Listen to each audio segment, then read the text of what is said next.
never know if you're going to get shut down.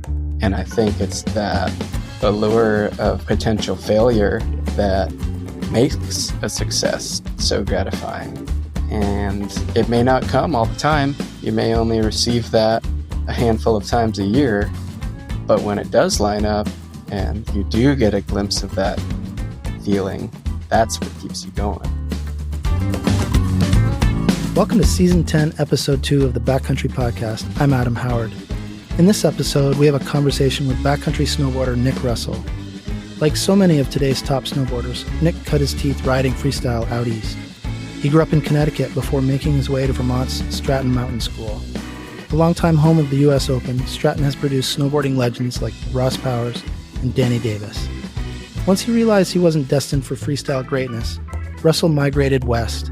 He eventually discovered splitboarding and began venturing deeper and deeper into the backcountry. Now, with sponsors like Red Bull and Wonder Alpine, Russell is breaking new ground as a backcountry snowboarder. He talks about his passion for expedition snowboarding and exploratory freeriding, including a recent trip to Nepal.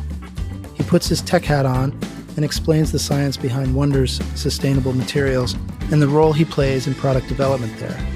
Russell then reflects on the path that brought him to where he is today and his lifelong love of snowboarding. We'd like to thank Taos Ski Valley for sponsoring this episode and supporting independent media. There's a place everyone has heard of, but few fully understand. A mountain destination that is committed to protecting its people, place, and planet so that its ecosystem and spirit can be preserved for generations to come. Taos Ski Valley is the world's first and only certified B Corporation ski resort and has earned 100% carbon neutral certification. While preserving their community and the planet is always at the forefront, at Taos, fun is never in the back seat. It is a place where families create cherished memories and groups of friends become family. Taos has the terrain to entertain any type of skier or boarder. Enjoy a winter vacation and feel good about choosing a mountain that values your values. Learn more at skitaos.com. All right, friends, let's get into it. We hope you enjoy the new episode. Nick Russell, welcome to the Backcountry Podcast. Thank you for having me. It's like that we were finally able to lock down a time that works for us both. Well, it's been fun chasing your exploits all over the world in the last decade or so. I know we've seen you grace our pages over the years. Drew Zeef did a great piece on you last year, which really got me as a non-snowboarder interested in what you're doing. I guess I'd like to start with, where are we finding you today? At the moment, I am in Baja, Mexico, getting a little bit of R&R before the season really kicks into full throttle. You know, we had that big storm in Tahoe about a week and a half ago that was just epic, you know, full base builder instantly, and had a really great week on snow. And yeah, kind of just getting a little bit of vitamin D before we go into the dark months of winter. Right on. And your season really, as a pro snowboarder, I mean, especially a backcountry snowboarder, really doesn't end. You're always traveling or planning for your next adventure. Most recently, you were in Nepal. What were you doing there? What were some of your objectives?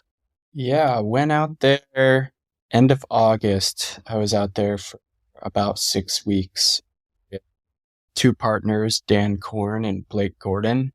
And we were trying to climb and ride a peak called Dhaulagiri, which is an 8,000 meter peak in western Nepal.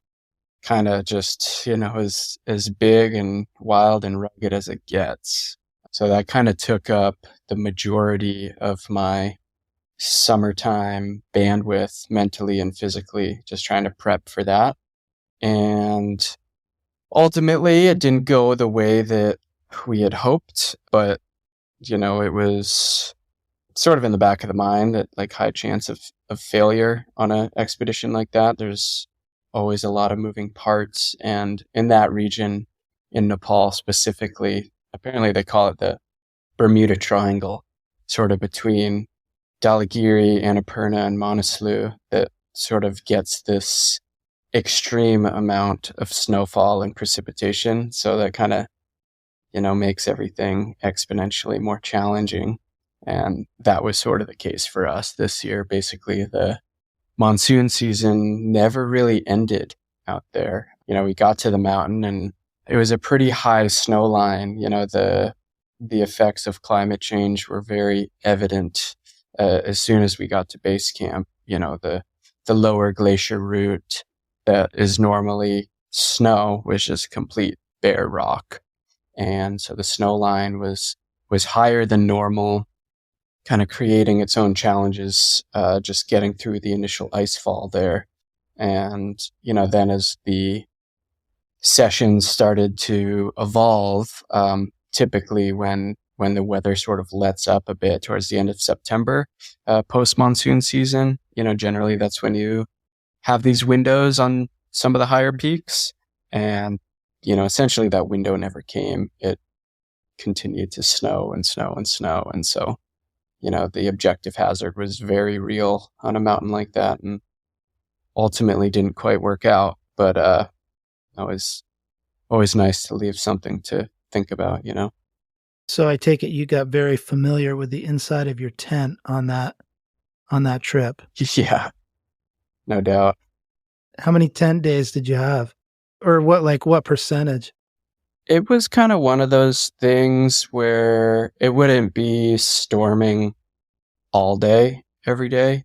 We'd get a couple hours of reprieve where we could go and walk around or do some acclimatization hikes. But for the most part, everything would sort of end up back in the ping pong ball. Wow. Was it busy there? How much activity happens on that mountain? It wasn't as busy as a peak like Monaslu this year. There were definitely, 2 other commercial teams of maybe a dozen climbers and another French ski team that was out there. But, I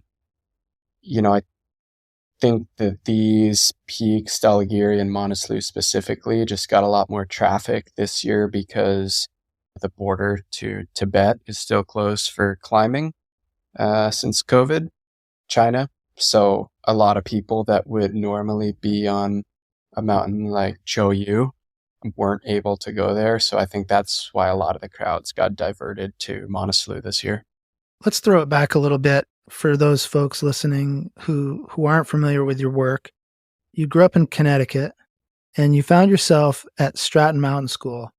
And for those of us in Vermont that understand the ski academy world, what is it at Stratton that drew you there? And what were you focusing on? So I kind of first started riding at Bromley, which, if you're familiar with that, another small resort, mom and pop style in southern Vermont. And there was a really cool snowboard community there of a handful of older guys, that were maybe a couple years older than me. And kind of the natural migration was towards Stratton. And I think a lot of that revolves around the US Open being based in Stratton for so many years.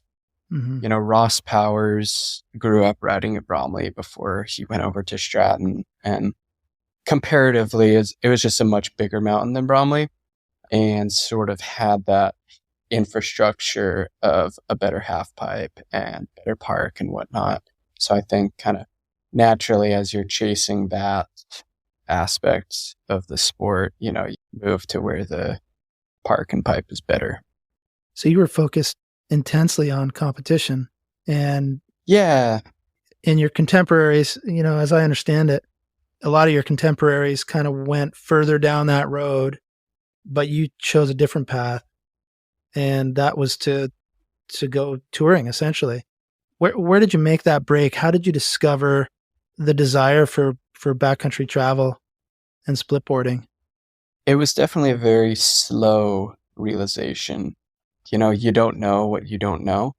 So as a young kid on the East Coast, you have no idea that this whole other world exists. And moving to Salt Lake City, Utah, right after high school was definitely the catalyst for all of that, to just experience some bigger mountains that receive more snowfall throughout the year and, basically have that opportunity to freeride in some, legit terrain is what sort of sparked the evolution of sorts. And, kind of by the time you're 21 or something, like in that 18 to 21, if you're not, pretty locked in and doing well in the contest scene, I hate to say it, but like you kind of know if you're going to make it or not at that point. And it was pretty clear to me by the end of my tenure in Vermont that, I just wasn't at that same level as a lot of my peers were. So, moving to Utah, I still knew that I wanted to snowboard every day. I still knew that I wanted to be a snowboarder. I just didn't really know what that potential career path would look like at that time. And, in the beginning, if you're not competing and you still want to be a, quote unquote pro rider, you get into the filming world. And, in the filming world, there's either, kind of the streets, handrails and stuff like that, or backcountry snowboarding. And with backcountry snowboarding at that time, really, if you wanted to do that, you needed a snowmobile or a crazy budget to go fly in helicopters in Alaska. But, right. Without having those resources, splitboarding sort of came about very naturally and sort of out of necessity to just continue to want to ride powder and to be able to do it on a budget. You're of the generation that you probably split a lot of your own boards early on in the early days, no? A couple, yeah. Yeah, a couple old Rosignol boards before they started making production level split boards. Yeah. There weren't that many until, about like 10 years ago, even. Yeah. Probably just a handful of brands. So you start touring. Were you in the Wasatch touring around with your friends, and how did that all go down when you started getting into filming? What was your big break as far as that was concerned? I mean, obviously you were connected. Yeah, I'd started filming really just with my friends, with like-minded friends that we'd go out and film each other. And when I was first getting into it, I was friends with some people that were getting into it, not only on the snowboard side, but from a photography standpoint and filming. There used to be this website called snowrev.com run by a guy named Johnny Sentai. And he sort of helped facilitate our little crew in Salt Lake and really just give us an outlet to make little web videos and whatnot, shoot photos and write stories about it.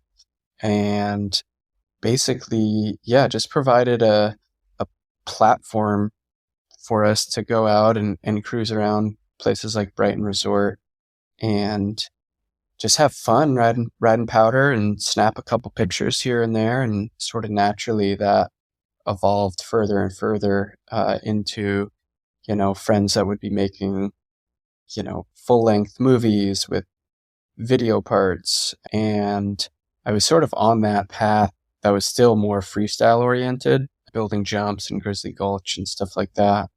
And through that time, sort of on the side, is when I was splitboarding. I wasn't trying to film the splitboarding really, because I was just trying to figure out how to do it. I didn't, just trying to figure out how to keep up with people and how to make kick turns and put my skins on and not have my skins freeze, at the bottom of each run, and kind of just that learning process that everybody goes through. So this would have been back around 2000, 10, 11, 12 in there. What was your first big film and how did that come together? Was that around Commotion or One or? So Commotion was the first movie I made with a friend, Cody Rosenthal.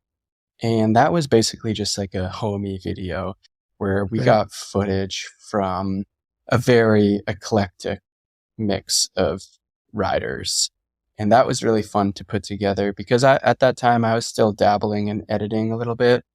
And so myself and Cody just put it all together on like Final Cut Pro 4. I don't even know what the program was. But yeah, the Given movies kind of spearheaded by Keegan Valakia, a good friend who started a streetwear clothing company called Gnarly. And he sort of, got some budget together to hire a filmer full time. And, those were very classic part-based movies that I was honored to be involved with. And those years definitely gave me sort of the motivation to go out and be filming year round in the backcountry. And, the first year and a half was definitely not splitboarding.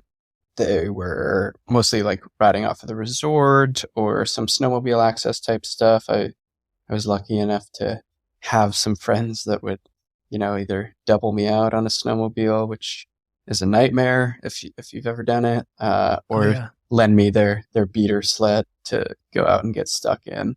But kind of that era for sure sort of planted that seed of work ethic in terms of filming all year towards a larger project.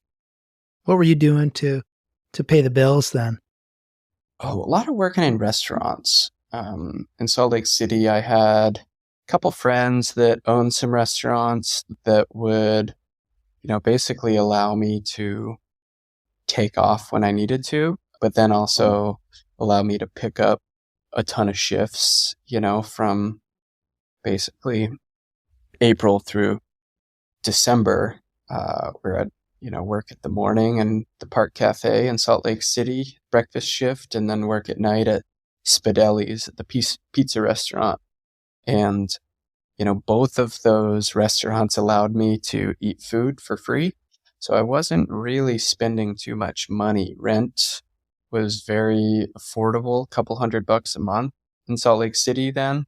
I don't know what it is now, but cost of living, wasn't too bad if you could really stack up your money in the summertime. And then come winter, like, as trying to be as frugal as possible, that was sort of the start of my splitboarding in terms of like not wanting to buy a pass to the resort, just being super cheap. Sort of that realization that if I could get this tool to get me out into the backcountry, I could go snowboarding for free. And, more often than not, I would be riding powder. Even if the resorts were tracked up, 2 weeks after a storm, you could always find some sort of stash of fresh snow. And sort of that realization just got me further and further hooked, where, eventually you start to really love the entire scope of your days going out touring. Who were some of your backcountry mentors during that time? At this start, I would say, so the first guy I ever went splitboarding with was Benny Pellegrino. He was a pivotal member of Milo Sport in Salt Lake City, snowboard shop out there. But the guys, my peers that were doing it, were Neil and Ian Provo. They were kind of on the splitboarding trajectory from the beginning, at least in terms of my generation. Obviously, there's guys like Cowboy and whatnot doing it way back. Were the Provos like pro at that time yet, or were they still kind of like you, kind of out there freelancing? I mean, I'd say they're probably freelancing. They're still freelancing. Just kind of doing it for the right reasons. And yeah, you kind of just learn that within that backcountry community that people sort of do whatever it takes to make it work. Whether you're just getting out for a dawn patrol mission or, maybe you get out for a sunset lap, do what you can to pay the bills and have that ability to go snowboarding when you can.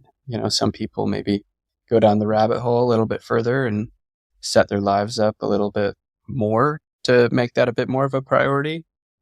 But yeah, I would say that the Provos were kind of full throttle, and from the Utah scene, them as well as Forrest Shear were Yeah. the sort of the first people that I was aware of, that were in the mix, if you will.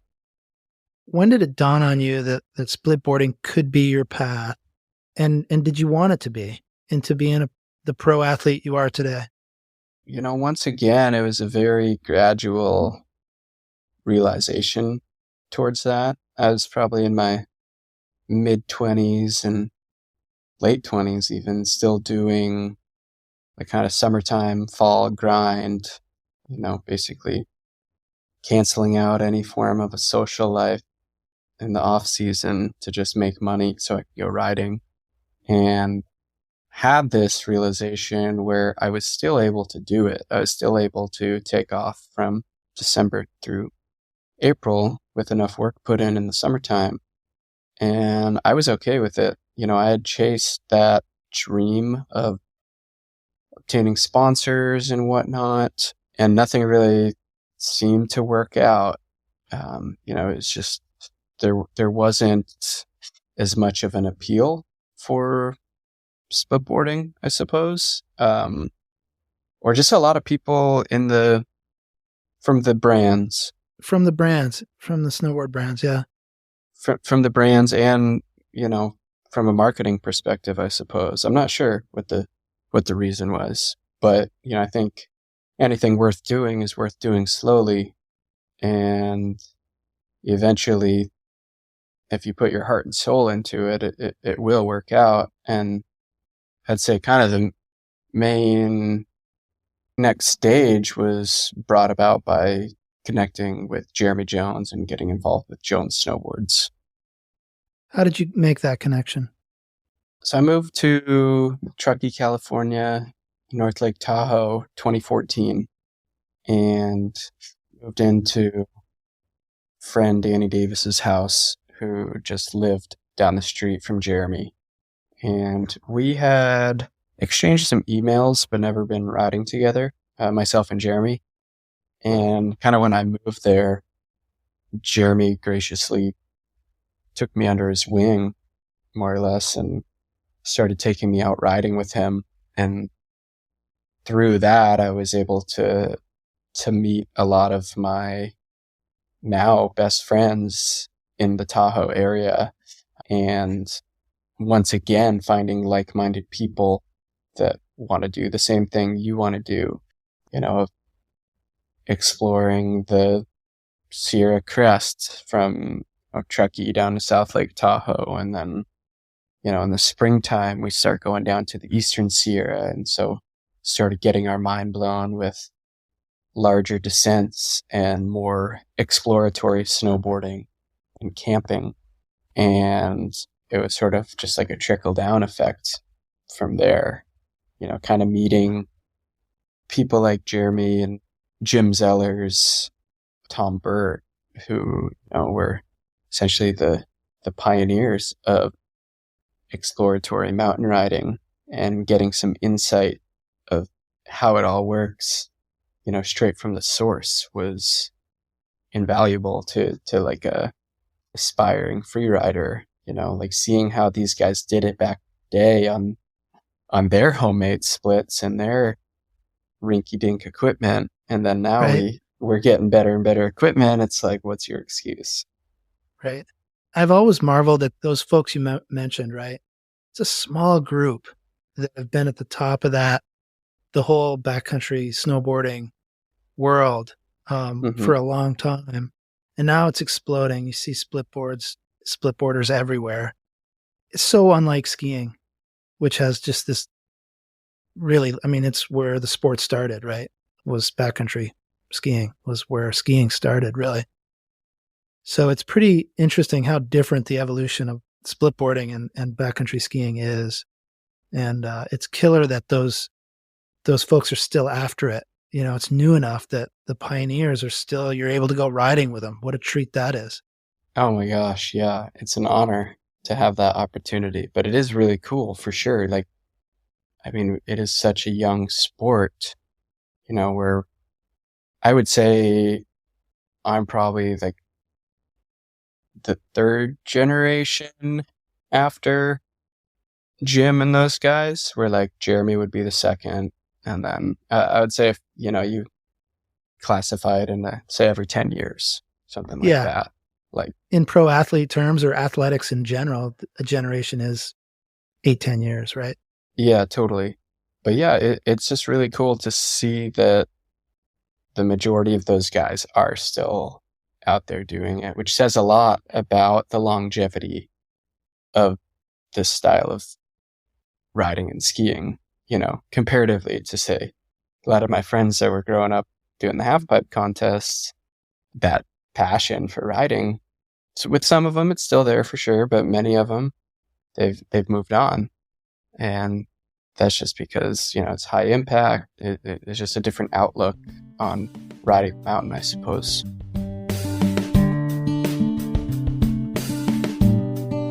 So in 2015, you had a bit of a setback. Take us through that time in your life and how you kept this focus to get back into the mountains. And I'm going to drill down on something you said earlier, which was, if something's worth doing, it's worth taking your time. You seem to have this tremendous patience, which clearly has served you well. You just talked about your friends that are no longer passionate, no longer doing it as much.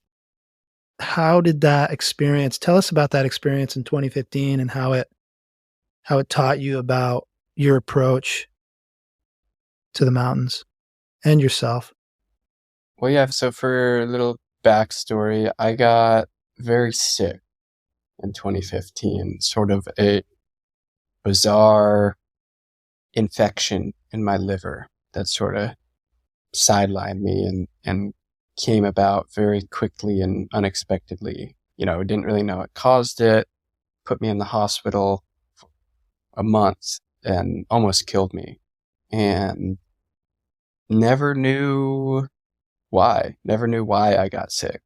So like, for one, I looked at it as, basically just a testament to how fragile life can be, and that like you can lose it all in an instant, whether it's getting sick or, getting hit by a car or getting struck by lightning. You just never know, right? And that recovery process, sort of having snowboarding to kind of keep that fire lit in terms of my recovery pathway, was invaluable. That definitely saved my life. I think had I not had something like snowboarding to keep me fired up through those several months after getting out of the hospital in terms of rehabilitation, like I had to relearn how to walk. I was, skin and bones, like lost 30 pounds, and I would just walk up and down the stairs like a couple of times a day to sort of rebuild strength. And looking back at it now, it was, the power of remaining positive and optimistic in the face of despair when it seems like nothing will ever get better again, but just maintaining some level of positivity and also manifestation, being able to manifest those days when I could get back onto snow, I would say certainly expedited my recovery process much more so than it would had I not had something like the mountains to look forward to. And that was also a major catalyst for getting into the bigger mountains.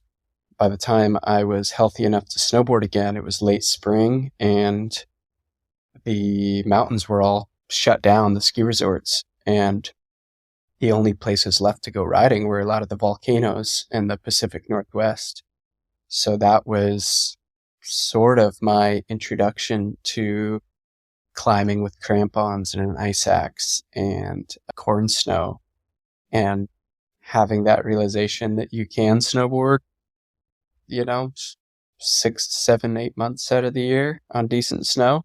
And that sparked was certainly lit from experiencing a handful of those volcanoes, and sort of got my mind spinning of where else can you go riding around the world that you wouldn't regularly think of, volcanoes and bigger peaks and all that. That was certainly a life-changing experience for me. Would you have considered yourself a pro snowboarder at this time, or just a lifer? When I got sick? Yeah, coming out of getting sick. I would say a lifer.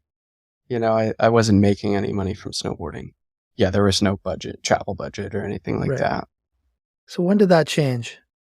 If you really want to just go riding and skiing every day, like, you can figure it out and still remain in that world. It was like, I really want to go to Chile. How do I get down there? Plane ticket's going to cost me $700. Okay, who can I get to pay for this? And what will I offer in return? So Arcade Belts, they're based out of Tahoe. And I remember writing an email to them. Hey, if you buy me a plane ticket to Chile, I'll go down and document the whole thing myself. I didn't have a cameraman or anything like that, but I'll take a bunch of photos and basically write a blog series for you guys in return for a plane ticket. And that's how I got down to Chile my first year. And so you can, basically approach brands to do things that you want to do, but you need to maybe sometimes think outside of the box of, why would this brand want to support me in doing this? What will they receive in return? So, whether it's writing or photos or filming, I feel like there is some opportunity to do that. And at least at that time there was. So that's kind of how it started for me. And then I would say, some things would start to trickle in, a couple $100 here, $1,000 there. And for a pretty frugal person, that goes a long way. If, you can live off of ramen and sleep on floors or couches, you can sort of figure it out. But I'd say Smartwool was probably one of the first ones that helped me out in a bit more substantial matter. Thanks to Alex Pashley over there. You started riding for Jones. When did that start? That was 2014. Yeah. Pretty much right when I moved to Tahoe. And the listeners won't notice this, but anybody that knows you will know, but you're wearing a Red Bull hat. How long have you been associated with that brand? It's been going into my third season now, kind of right at the peak of COVID. That all went down, which has been an exciting journey. Did that surprise you when that came about? I mean, as I don't want to call you a dirtbag, but I think I kind of understand. I understand the lifestyle, having lived it myself. But Red Bull, I mean, you associate Red Bull with motorsports and with ski racing and with, any number of other pursuits. Did it surprise you, or did it seem like this is a natural fit? If you would have asked me that 5 years ago, yeah, it would be extremely surprising. No way. But, my kind of first inkling into the possibility of working with them happened when I was on Denali, and we had a friend, Ian Walsh, who's a big wave surfer with us, who has been on Red Bull for 15 years. And hanging out with him for a month on the glacier, you get to talking about all kinds of stuff, but sort of started throwing around the idea of what it would be like to work with a brand like Red Bull. And once again, sort of had this realization that, maybe it was a demographic that they have yet to tap into. Maybe a handful of people on the ski side, Chris Davenport for sure, Michelle Parker. But in terms of snowboarding, there wasn't really any human-powered riders on the program. So I sort of saw that as an opportunity to get involved with them and, basically give them an opportunity to take a step inside this world that we live in. And now that it's been 3 years going on, it's been a great fit so far. They have incredible resources to help you expand as an athlete. And then, on the flip side, that we sort of give them the opportunity to get a look in this world that we do in terms of expedition, snowboarding, and exploratory freeriding. I think it's kind of been a win-win. Definitely an honor to be involved with a brand like that is synonymous with some of the most badass athletes in the world. And I'm definitely humbled every time I do anything with them. And it's definitely an honor. Yeah. I can't imagine the change. Like your profile, when you sign with someone like Red Bull, goes from here to somewhere else. Like you wear that hat around, the kids, like especially, younger athletes, they identify with it. It must have been quite a change. They do, but they still don't know what you do. Really? you go to the ski resort and the kids don't know what you're doing. It's always pretty Really? funny. We go riding at a place like Boreal, which is off of I-80, and I like to go there because they have night riding, and they also allow snow skates on the chairlift. So we do a lot of snow skating over there. And the kids there that ride, they're anywhere from 8 to 18 years old, and very heavily focused in the park freestyle side of things. And they're like, so what do you do? And there's a place that across the highway, some mountains on the crest that we do a lot of splitboarding at, kind of just point to those mountains, and we go walk up those mountains and ride back down. Like, crazy. There's just a bit of a disconnect for sure. I'm glad I asked that question. That's fascinating. You recently changed from Jones to Wonder. Yep.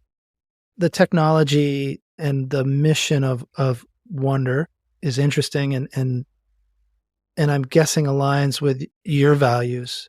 And I'm sure your values align with Jones too. I mean, what a great brand and what a great leader Jeremy is.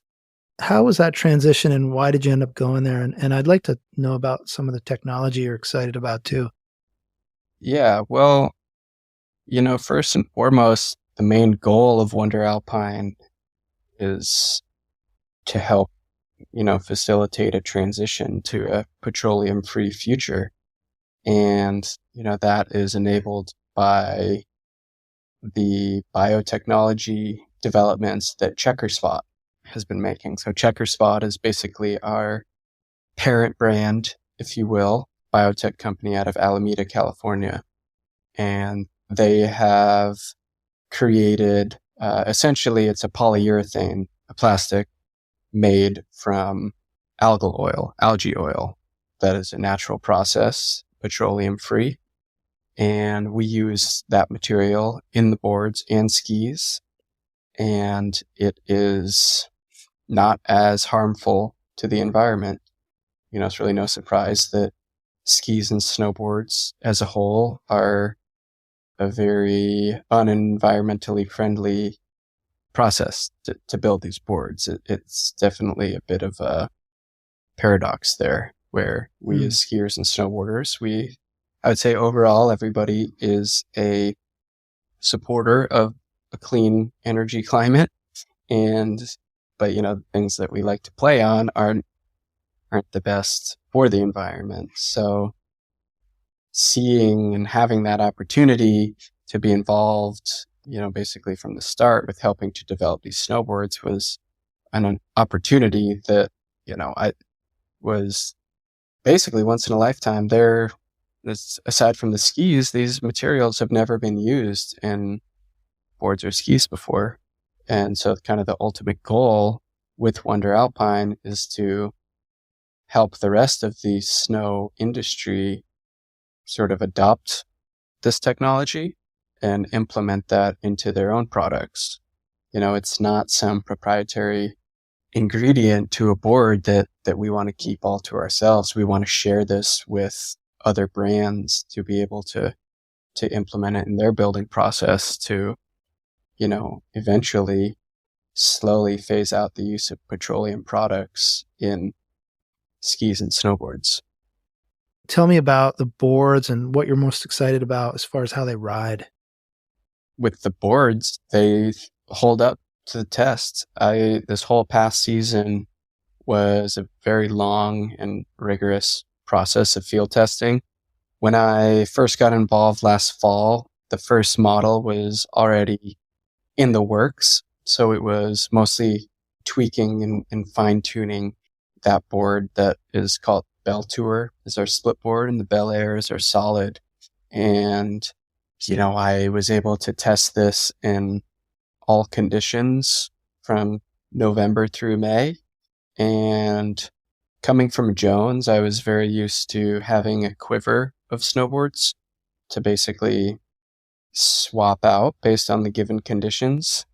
However, having just one board to ride, I really wanted to make sure that this board was able to perform across a wide spectrum of conditions, in firm snow, in deep powder, on the steeps, in the kind of meadow skipping, low angle terrain, and everywhere from Tahoe to Nepal. This board held up to the standards, and it's a very responsive snap to it. Our current Bell Tour, it's definitely, I'd say maybe geared towards the intermediate to advanced rider in terms that it's built for a stronger rider in terms of charging. But the durability aspect of it is what I am most impressed with, of having a board that can hold up all season long is really important. I feel like to the average consumer, the average splitboarder, we don't all have money to buy 3 different boards for different snowfall amounts, so having that one board that can handle it all is one of the most important things, I think, in a board. So it sounds like you're intimate with the product development, giving them a lot of feedback on what's working, what's not in this board. Are there more models in the works, more split models, that is? Yep, there are. We are already deep in the folds of working on some new stuff coming down the pipeline. Yeah, at the moment, we got our Bell series that is available now online and at select retailers. Evo and a handful of other shops carry them. And, the board definitely evolved throughout the testing process quite a bit throughout the season. What I'm learning on the intimate side on the brand side of things is that everything happens really quickly, and there's not enough hours to the day to be able to do everything that you want to do. And, just the fact that everything is made by hand right there in Salt Lake City is a really cool thing. But, after, you get some time on the board, we realize that, we need to shave some weight, or we need to lighten it up a bit between the feet. And so where the board has ended up now for the production level, I'm super psyched on it and really proud of that product we've created. Was being that intimate in the development of a product something that you were always interested in?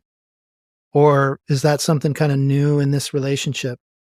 No, I've definitely always been interested in kind of learning what it is about a board that makes it ride the way it does. And that was definitely kind of one of the main reasons I made the switch over to Wonder, just to have a bit more hands-on of a role. Yeah, kind of just get down and dirty and really intimate with the whole building process is totally new to me. I would always before get feedback on whatever products I was using, but now it's definitely on a much more intimate level.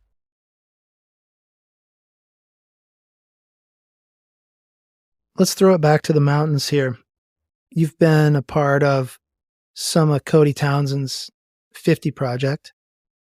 And I wonder what you've learned from that effort that maybe was new to how you approach big mountains or filming? I got nothing but respect for Cody and Bjarne, especially now this was going to be the 4th season, I think, this upcoming year. And I think sounds about right.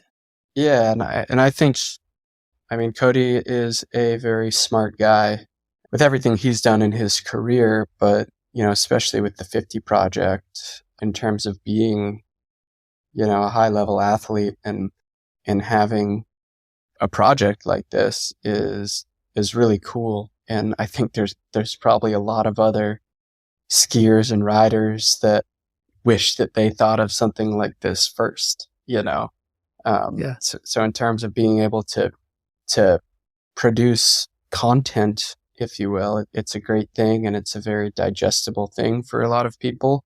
I think for the average viewer, the thing that's most appealing about this style of riding and skiing is like the very humanizing aspect of it, that, you're doing it all on foot and everybody can relate to getting beaten down on a hike, or, getting beat down in some weather sometimes, or having to just in life. Turn around in life. Yeah, totally.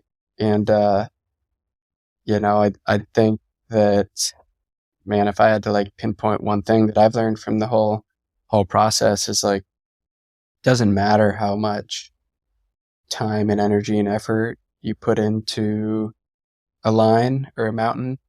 Ultimately, it's a game time decision of if the mountain's going to allow you to go up that day.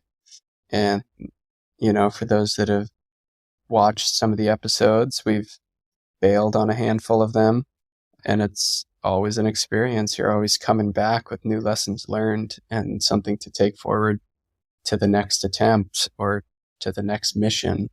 It's been a really fun process to be involved with, and definitely always honored for the invitation on whatever line it may be. Looking forward to a few new ones this year. What else are you looking forward to for this coming winter? What's on your agenda? That's a good question. So pretty soon here, start kind of diving back into sort of avalanche awareness month, December. Usually like to use this preseason time to get reacquainted with our safety protocols out in the mountains, rescue tactics and whatnot. Do a couple formal refresher courses with people that I ride with, as well as using this time in the preseason to kind of redial in your kit, get your systems dialed, and, make sure you have everything in the backpack that you need for the day. It's, preseason's that time where you're allowed to forget your water bottle or forget food, or forget that puffy, whatever it may be, or a scraper, or screwdriver. But, come January, when the snow gets a little bit better, you want to make sure that you're ready to go when the conditions are good. It's so good to hear that. I wish I could share that with everybody, but that is what December's about, or should be for everybody. Dusting off the cobwebs, really. It's been a pretty long break for most of us, and everything that I just mentioned, and then starting to rebuild that physical foundation of clocking miles on the skin track. The gym is great and all, and your off-season training, but there's no substitute for just being on the snow. It's always the best way to get in shape for splitboarding is by going splitboarding. Did you find that Nepal, I know that was a heavy time to be over there for a lot of reasons. Did you find when you came back you were just smoked and you needed some downtime, or were you right? You guys got some early season snow. We did. Yeah, I was smoked for sure. That's why I'm in Mexico right now. Right. But yeah, kind of always after an expedition, you're just mentally and physically exhausted. You're just, nerves have been redlining when you're in some big scary mountains like that. And sometimes you just need a break from being gripped all the time. And that's why it was really great to have that early season pulse. It's still good right now, although I think the snow is fastening out a lot of these places where we're in this cold, high pressure. So we'll see what happens with that. Hopefully it, warms up a bit and then starts dumping again to set us up with a nice fat snowpack. But yeah, I think, time to decompress after big trips is essential. Kind of just get your mind right before going back into it. Nick, if you were to boil snowboarding down to one or two things, maybe it's the sensation, the sounds, the face shots, I don't know, but what is it that keeps you? I mean, clearly, I said earlier, you're a lifer. More than a pro, you're just a passionate snowboarder, loves the outdoors. What is it about riding that just keeps you working so hard to keep it going? Because you do work hard. You've sacrificed a ton to stay in the game, if for nothing more. I mean, what I'm hearing is it wouldn't make any difference whether you were a pro or not. You can maybe just do, bigger projects now. What is it about it that keeps you coming back, keeps you so fired up all the time? I think we, as athletes, we put in all of this work to maintain this existence of a terminal condition called Peter Pan syndrome, where we just don't want to grow up. And, the thing about snowboarding is, man, it's that constant search. The fact that everything is always changing every day, and it kind of comes down to your own skill set to be able to determine where and when those optimal conditions may be hiding.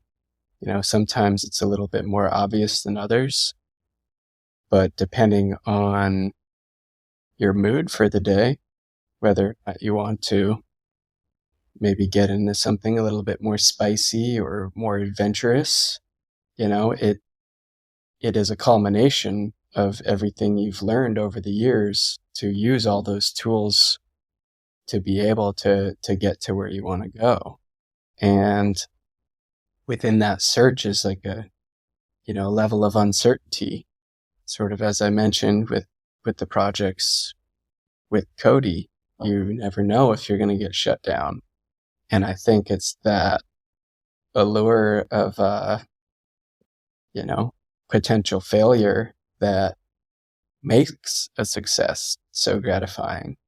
And it may not come all the time. You may only receive that a handful of times a year. But when it does line up and you do get a glimpse of that feeling, that's what keeps you going. That's what keeps you waking up in the dark every day and putting off emails and paying your taxes and whatnot for weeks on end.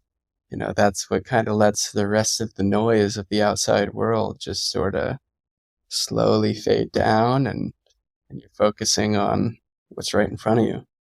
Well, Nick, I want to thank you for joining me on this podcast. It's a real treat to see you, and I appreciate you making time on your decompression session.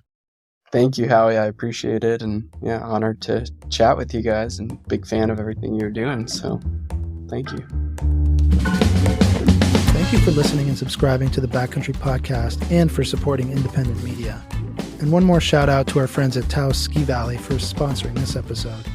Here's a quick word from Taos. Support comes from Taos Ski Valley, committed to protecting people, place, and planet so that its ecosystem and spirit can be preserved for generations to come. Learn more at skitaos.com. The Backcountry Podcast is produced by Backcountry Magazine, an imprint of Height of Land Publications in Jeffersonville, Vermont. Backcountry's small but mighty staff works hard to bring you stories that are beautifully produced, thoughtfully edited, and thoroughly fact-checked. Betsy Monero is our editor-in-chief. Mike Horn is our podcast producer and engineer. Our music was composed by Alex Paul. Please consider supporting independent journalism by subscribing at backcountrymagazine.com. Use code PODCAST for 10% off your entire order. I'm Adam Howard. Thanks for listening. Until next time, we'll see you in the backcountry.